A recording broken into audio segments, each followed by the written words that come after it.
3. Misconceptions. A great number of misconceptions surrounds the Zoroastrian or Mazdan way. We should deal with some of these misconceptions early on because they have historically tinged and tainted Westerners' view of Zarathustra and the culture of Iran. Early avoidance of these misconceptions allows for earlier insight. Chief among these is the idea that Zarathustra taught a form of dualism that sets matter in opposition to spirit. This idea, although it does have its origins in Iran and is dependent on Zarathustrian philosophy for its logic, is actually 180 degrees opposite from what Zarathustra actually taught. Mazdans have argued against this idea throughout history. In this section, we will explore a variety of misconceptions, some of great, some small. In the process, we will further clarify the actual positions of the Mazda philosophy and theology.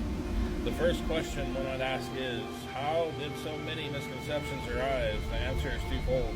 First, because so many religions took very fundamental parts of their traditions directly from Zoroastrian teachings and philosophical positions, each of them was often rather anxious to attack the Mazda tradition as a way to cover their own self-perceived acts of spiritual theft. But the second answer is a more important one. When Mazdan ideas were communicated from one person to another, or from one people to another, devas of ignorance, deception, fear, anger, and all sorts of other disruptive forces are attracted to the channel of communication in order to try to disrupt or jam the frequency of transmission. This is why the sometimes simple, direct, and logical ideas of Zarathustra historically had such a difficult time being heard and understood in their true forms. Misconceptions also arise from various Zoroastrian heresies and from historical misunderstandings revolving around the vastness of Iranian spirituality. Humans often misunderstand things because they tend to measure unfamiliar ideals with tools found in their own cultural patterns and experiences. We tend, for example, to think of a country in older times, especially as having one religion. This stems from our limited view of the Christian Middle Ages in Europe.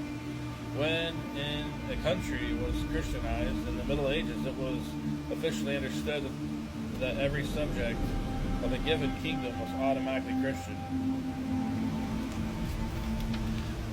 Not in fact true, but this is how the cultural myth of Christian Middle Ages worked.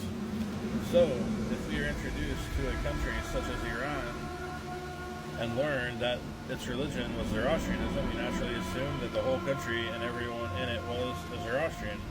Not only was this not true, in fact, it was not even something that was believed to be true by Zoroastrians themselves. For most of almost 4,000 years of history, Zoroastrianism in Iran, it has been a minority religion in the country.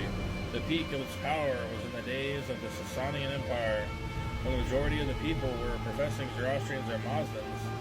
The fact is that the pre-Zoroastrian religion of the Iranians, as well as the heterodox offshoots of Mazdism, were very common. So the student might meet with Mithraism, for example, and wonder why there is so little of Zoroastrian dualism in it. The reason is because it is a product of pre-Zoroastrian culture. The typical casual student of Mithraism, again, by example, will try to project the ideas of Zarathustra into its understanding. This process leads to a misconception, and so it goes. With a relatively impartial panel of historians of religion and theologians was polled as to what the best religion in the world is, Zoroastrianism was the overwhelming answer. If it is the best religion in history of the world, then why is it not more popular? Again, the answer probably primarily lies in the Davidic attack. In another section of this book, we will explore more fully what is really meant by Deva. The answer lies in another misconception of what a demon really is.